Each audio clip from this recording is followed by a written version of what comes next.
कोकणातील प्रत्येक अपडेट जाणून घेण्यासाठी आजच माझे कोकणच्या सोशल मीडिया प्लॅटफॉर्मला लाईक, फॉलो आणि सबस्क्राईब करा।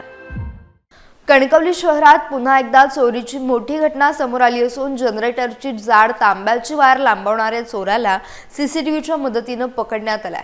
सह्याद्री हॉटेल समोरील ब्रिज खाली असलेल्या जनरेटरची सुमारे 100 मीटर लांब तांब्याची वायर 4 दिवसांपूर्वी चोरीला गेली होती।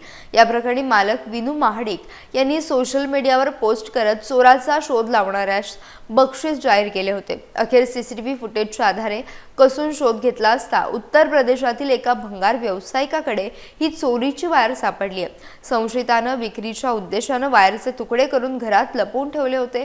सुरुवातीला चोरीचा इन्कार करणाऱ्या आरोपीला स्थानिक जमावाने खाक्या दाखवताच त्याने गुन्ह्याची कबुली दिली। या घटनेमुळे शहरात सीसीटीव्हीचे महत्त्व पुन्हा एकदा अधोरेखित झाले आहे। मात्र शहरात सातत्याने वाढणाऱ्या चोरीच्या घटनांमुळे नागरिकांमध्ये भीती आणि संतापाचं वातावरण निर्माण झालंय। पोलिसांनी रात्रीची गस्त वाढवून गुन्हेगारांवर कडक वचक निर्माण करावा अशी मागणी आता स्थानिक रहिवासी आक्रमकपणे करत आहेत।